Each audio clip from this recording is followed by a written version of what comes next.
there's a problem that most organizations are facing, and that is the relationship they have with their existing customers and whether that's going to lead to more business in the future or whether they need to be worried about those folks leaving. Paul Green's MSP Marketing Podcast. The big interview. Hey everyone, my name is Joey Coleman. I'm the author of Never Lose a Customer Again. And for the last 20 years, I've helped organizations around the world to think differently about how they keep their customers. And it's so cool to hear your voice, Joey, because I've enjoyed 9 hours and 28 minutes of your voice, mostly while I've been running around the village where I live. You were the book of choice for me for a week and a half, I think it was, listening to Never Lose a Customer Again. And I enjoyed every single second of it. And I knew we had to get you here during Authors Month. So thank you so much for joining us. Thank you so much. And thanks for letting me travel around the village with you in your ears while you were going. It's very kind. And it's one of the things I love best about having a book that's available as an audiobook is that folks can have that interaction so that when we get to connect like today, it feels like a little bit we already know each other. So I so appreciate that. And actually, it's quite rarely for authors, it's you that reads the Audible, and you did an absolute top job. I can't imagine how many hours. In fact, I'll ask you at the end of the interview how many hours of recording you did for a 9.5 hour book, because I'd love to get the insight to that. But your book it's one of those very special ones, and this doesn't happen to me very often these days, that I hear the book and then I immediately go and buy a paperback copy of it. So I've actually bought your book twice. Oh, you're very kind. My publisher is very happy. So for those MSPs who haven't yet had chance to read this book, and this is one of the most recommended books for me because it's all about retention. Just give us an overview of your message and what you say within the book. I think this is a challenge that most MSPs have, but maybe aren't aware of. And that is we spend all of our time over indexing on how do we get new customers? How do we fill the funnel? How do we market? How do we prospect? And I'm not opposed to that. I just want us to devote an equal amount of time to how we keep our customers. What are we doing to deepen the relationship? What are we doing to expand the type of interaction we have and the type of revenue streams and service offerings we have for folks that are already in the fold? So the entire book is built on this framework of the first 100 days. And the research shows that across all industries globally, wherever you're operating, somewhere between 20 and 70% of new customers will decide to quit doing business with the organization they just signed on with in the first 100 days of the relationship. Now, before any of the listeners say, well, Joey, you don't understand. Our MSP, we signed a year-long contract. They're into it. They're not going to quit that fast. The reality is they make the decision on whether or not they're going to renew that contract based on how you interact with them in the first 3 months. That's what all the research shows. Lots of folks think, oh, well, as long as we do a great job in month 10 and 11, when we're having the renewal conversation, we're going to be great. No, it's all about that foundation that you lay in the first 100 days. So the entire book offers case studies from around the world, 46, I think, in total, about how businesses can think more strategically about retention and the relationships they're building with customers instead of just always being focused on acquisition, marketing, and sales. Yes. And of course, MSPs quite famously, because you and I were talking about this before we started the recording, MSPs quite famously will say that they have insane retention, as in, you can talk to someone who's been in business 15, 20 years and they've still got customers number 1, 2, and 3. But I think you and I both agree that a lot of that retention is down to something called inertia loyalty. Absolutely. I think it's inertia loyalty. And I think the parallel for MSPs is banks. Okay. And put yourself in this position, because sometimes when we're running a business or we're operating in an industry, it's hard to see our own challenges because we live them every day, right? So it's hard to kind of put ourselves into the shoes of a new customer. But flip the script a little bit and look to banking. Most people stay with their bank, not because they love their bank, but because the pain of changing to another bank is greater than the pain of staying with the evil they already know. And I think, with all due respect to the folks listening, that's how a lot of people think about their IT support from an MSP. It's like, I'm really not loving it. It's not amazing. I'm not referring other people to the platform. I'm not excited to use it. But the idea of trying to find someone else to fill this mission critical need in my business is so painful that I'm just going to stay where I'm at. And I don't know about you, but I'm less excited about building a business on people that are handcuffed to be there or feel that I'm the lesser of the evils available in the industry than building a business that is all about people who want to be there, who are excited to be there, and most importantly, want to tell everyone they know about how much they love being there. Yes, completely. I'm not going to name names, but there is, everyone who's listening will know exactly who I'm talking about. There is a big business, a big vendor in the channel. And if you read what's written about them on various forums, it's that people stay because they're locked into contracts. It's exactly as you were saying there. And they have a great product set. They acquire a lot of products. And I'm sure not all of their customers are unhappy, but the unhappy ones talk at great length about the unhappiness and how they feel trapped. And I'm sure that the leadership team, or hope the leadership team at that vendor is reading that, and they clearly need to hire you to go and fix that. If you get a multi-million-dollar contract off the back of this, Joey, I'd like. I'll know that it came from you, Paul. I'll give you. I'll be happy to bring you on as my commissioned salesperson. Perfect. So I think with a lot of MSPs, when they get started, it's often the technician. It's the technician within. They want to do a good job. I've never met an MSP who doesn't want to do a good job. Obviously, that's why we all start our own business. Those first 2-3 customers, they super serve them. They overserve them. In fact, a lot of the things you talk about in your book, in your framework, I think is it the eight parts in the first 100 days? Yes, 8 phases of the customer journey. Exactly. Yeah, so a lot of those MSPs do naturally, just in terms of trying to do their best for their first 3 customers. I think it starts to go wrong for them at 4, 5, 6, 7, 10, 20, 30, because it's suddenly impossible for one human being to super serve customers and actually not desirable. That's when you end up with getting tech support requests at 10 o'clock on a Friday night. It's not a great life. Talk to us more about that framework. How did you put that framework together, and what does it actually look like for a B2B service firm? Well, what's interesting, Paul, is while I certainly respect and understand that some people see their businesses as B2B and some see them as B2C, I see all of this as H to H, human to human.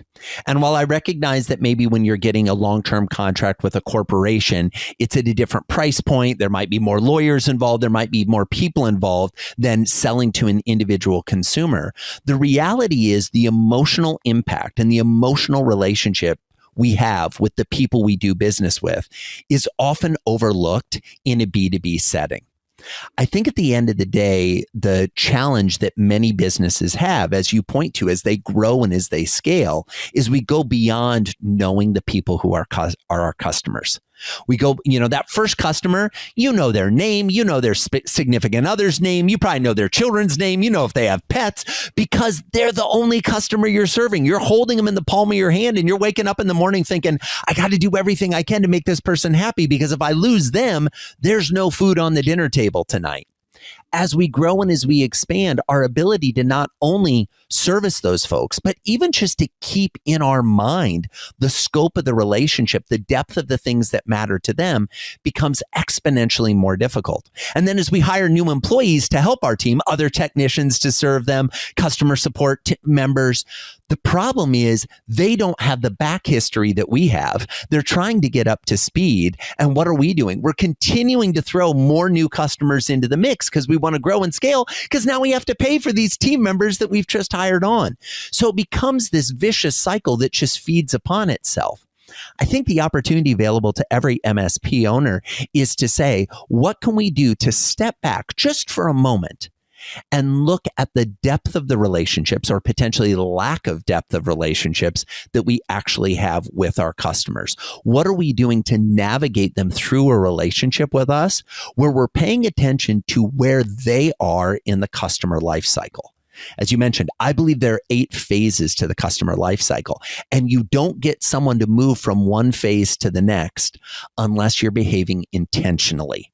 You're holding their hand. You're doing the types of things to deliver not only the practical experience they need to move to the next phase, but the emotional experience they need to feel confident in moving to the next phase. What I love the most about your book, apart from those 46 case studies, case studies always bring a book alive, but was that so many of your stages are actually after the sale, which kind of makes sense. Yes. It makes sense when you step back and you look at it. Joey, do you have time to sort of take us through the 8 stages and give us a very brief summary of each stage? Oh, absolutely. And Paul, what I'll do here, and everyone, I appreciate your indulgence, we'll kind of go through a fire hose of all 8 because there are 8 of them and they all start with the letter A. And the idea behind that is not to confuse you, but rather to think of it that if you're achieving in each of the 8 phases, it's kind of like getting all straight A high marks from your customers. They're going to love you even more. So I'll go through all 8. And then if you have any questions, we can dive into specific phases. So phase 1 is the assess phase. This is when a prospective customer is considering whether or not they want to do business with you. In common parlance, this is marketing and sales. How are we filling the funnel? How are we driving new business? After they decide, yes, I want to hire this MSP, they move to phase 2, the admit phase. This is where they admit that they have a problem or need that they believe you can help them with. They transition from being a prospect to being a customer, and this is day 1 of that 100-day journey that is to come. Immediately after they make the decision to work with you, they sign the contract. They hand over their hard-earned dollars. You're high-fiving. You're celebrating that you landed the new client. Meanwhile, back at their office, they have entered phase 3, the affirm phase. This, in common parlance, is known as buyer's remorse, where they begin to doubt the decision they just made. And in this phase, we need to reaffirm their choice to work with us and give them the confidence that they made the right choice and that we're going to take great care of them. We then come to phase 4, the activate phase. I call it the activate phase because I want you to energize the relationship at this point. I want the kickoff, the first real moment of truth with them, to feel unlike any business experience they've ever had. That's how you set the standard for what is to come. And then we come to phase 5, the acclimate phase. Now, as a pro tip, everyone, this is where most businesses start to lose. They start to fall off the rails, okay?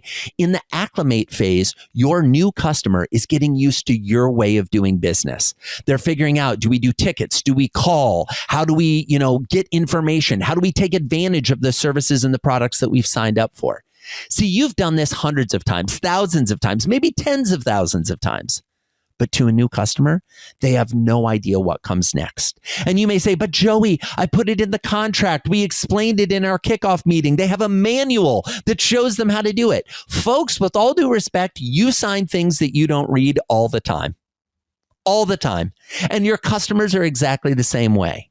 When they are learning, when they are new, we need more hand-holding and less document giving. Less like, oh, go to page 78 of the manual and you'll be able to figure it out. No, help them to find page 78 of the manual. Help them to explain. Teach them to fish instead of giving them fish.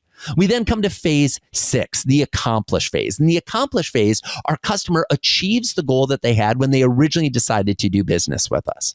Now, what's interesting is most MSPs probably think that the goal is just to have someone on the other end of the line when there's a tech support problem.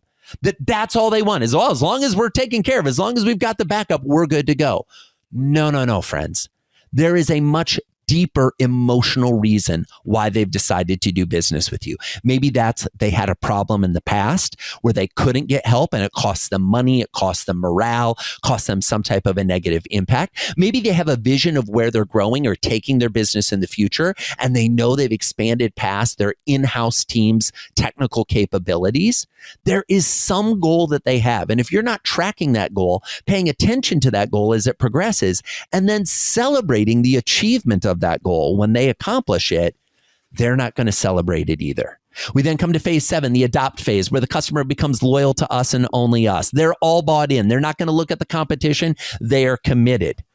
This is where we want to guard against that inertia, though, because our adopters are the ones who are most loyal and most committed. Yet in the typical organization, they receive the least amount of attention.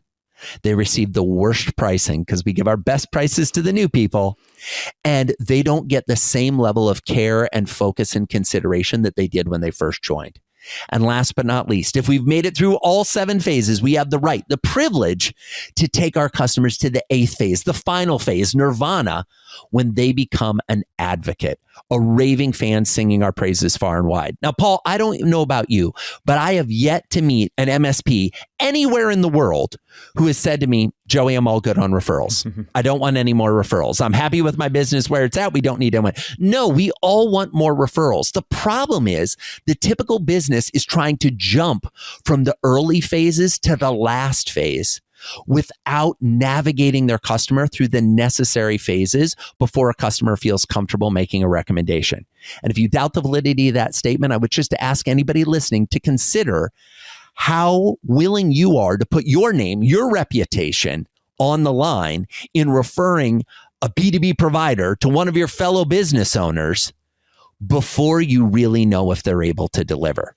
Most referrals don't come in the first 100 days. They come after that. But if we don't get the first 100 days right, the likelihood of getting a referral in the future is slim to none. I think you're absolutely right. And what's terrifying is far too many MSPs rely on referrals alone as their marketing strategy. And it is very much a haphazard thing. There's a book on referrals that I'm sure you've read, Joey, and it feels rude of me to mention someone else's book during your interview. We're all in this together. Okay. It's called Unstoppable Referrals by Steve Gordon. And it talks about the fact that there is a social risk if I refer you as a provider and actually you turn out not to be very good, I've taken on board the social risk of the referral. And what you just explained is why that's the case. You've put real detail into that essentially for someone to be an advocate and to genuinely run around saying you've got to use these guys, that there's an enormous amount of emotional development that they need to go through. In your experience, where do businesses get stuck? Is it a case that businesses try to jump from the first day to the last day, or when they're trying to implement the process that you talk about in your book, do they typically get stuck at a different stage, or is it just that they run out of steam? All of the above, right? I mean, it depends on the business and it depends on the business owner. I mean, I think some businesses don't even think of the multiple phases that a customer goes through. They think of, well, there's somebody who isn't a customer and there's someone who is a customer. It's a binary conversation. That's not the world we live in. And I understand for tech folks to think in a binary world makes sense. That's what you do all day, every day. But humans don't operate that way. Humans are more complex. There's more shades of gray between here and there and where we're going. So I think there's automatically a challenge given the industry, and there's automatically a challenge given the fact that we're all so busy that we just want to put people into buckets really quickly and move on. Additionally, I think most businesses are structured not to take care of their customers in the long term. What do I mean by that? The typical business, if I ask an MSP owner, how much did you spend on marketing last year or last quarter? They can answer that question. If I ask them how much they spent on taking care of their existing customers, their eyes glaze over. They're not sure.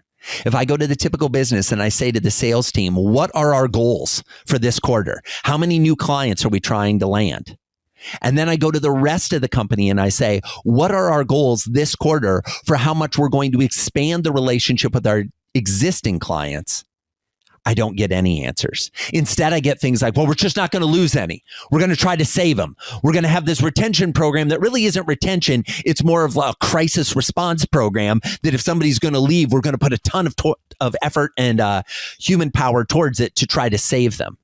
Instead of saying strategically, where are we going to build and grow and develop and deepen the relationships we have with our existing customers? So sadly, Paul, I think it's not there's one thing that all companies can do to make it better.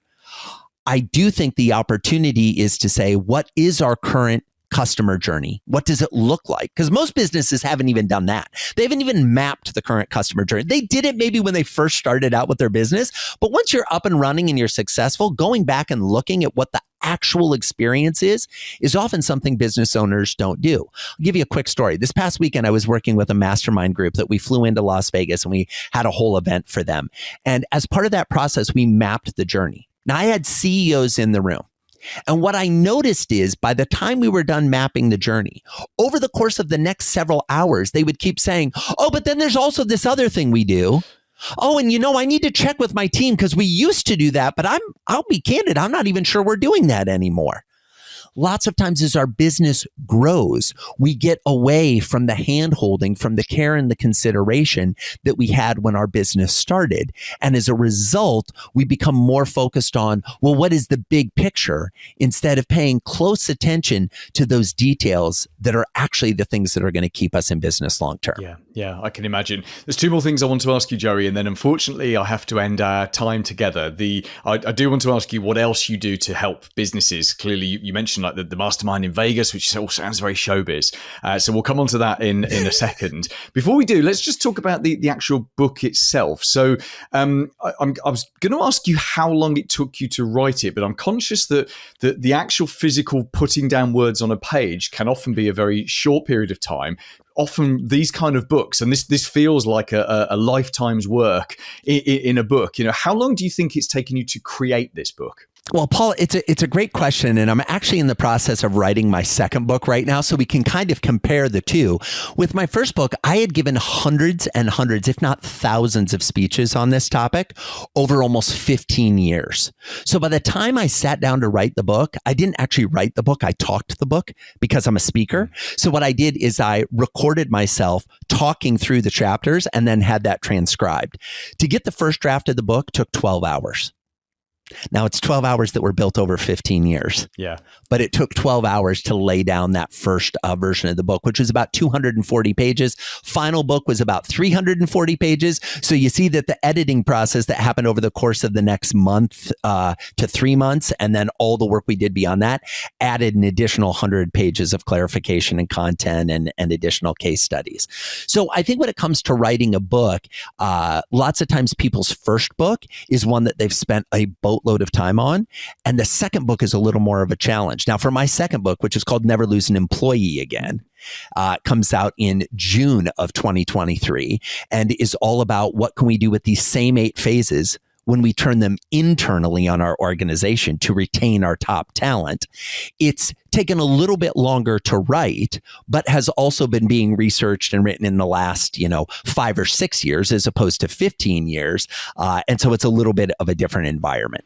You're going to be there at the age of 85 saying, I've got my 7th book. I just need another couple of years. Oh, let me tell you, I love writing books, Paul. I'm one of those folks that it really enjoys doing it. So I think there are definitely more books to come, indeed. I hope so. I really do hope so. And was it you that made the decision to read your own book on Audible? Because that is quite rare for a non-celebrity author to read their own book. I mean, you said you're a speaker, but there's a difference between being on a stage communicating something and sitting in a voice booth somewhere, probably in LA, reading your own work. Yeah, there really is, Paul. And it was actually a piece of the contract I did with my publisher. I work with the folks at Portfolio Penguin. And as part of the contract, I said, I want to be the one who reads the book. And they were like, we're not sure if we want to do this. And I said, well, here's what we'll do.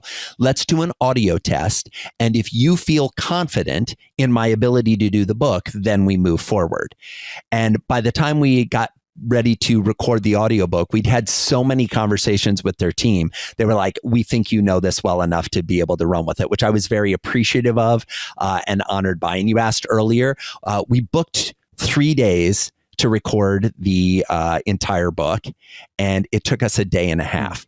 Now, the reason it took us a day and a half, Paul, is not because I'm special or amazing, but as a former singer, as somebody who spends most of my days on stage, being in a recording booth felt very comfortable to me. So we were able to lay down the tracks much faster than if I didn't have kind of that previous life or background experience. Yes, I can imagine. Joey, thank you very much. You've been such a great guest. So tell us a little bit more. We know all about the book, but obviously a lot of authors, they do use the book it's their business card, and it's a very, very smart business card. So what kind of other things do you do to help businesses with their customer retention? Well, I appreciate that, Paul. I do a variety of things, but I would say the bulk of my time is spent giving speeches and leading workshops. So coming in to work with companies individually or an entire industry or at a conference, doing a keynote, doing a multi-hour workshop. Sometimes companies will bring me in to spend 3 or 4 days with their team where we map out their entire journey and figure out all the ways we're going to enhance it and then create the deliverables so they can actually implement and execute going forward. I also do private consulting with companies where I will will work with a group of folks from your organization that want to be focused on customer experience. So the customer experience or the customer loyalty team. And we go through and build out your 100-day journey so that you're ready to deliver the kind of remarkable experiences that will keep your customers coming back for more. Cool. And what's the best way to get in touch with you? The best way to get in touch is through my website, joeycoleman.com. That's Joey, like a baby kangaroo or a 5-year-old, Coleman, COLEMAN.com. If you enjoyed listening to my voice, as Paul mentioned, there's an audiobook version. There's also a podcast that I co-host with my friend Dan Gingiss, all about customer and employee experience, called the Experience This Show, which we're in our 10th season now. And if folks are into customer experience and want to come over for some positive little tidbits of customer experience delight, we'd love to have you listen over there too. Paul Green's MSP Marketing Podcast.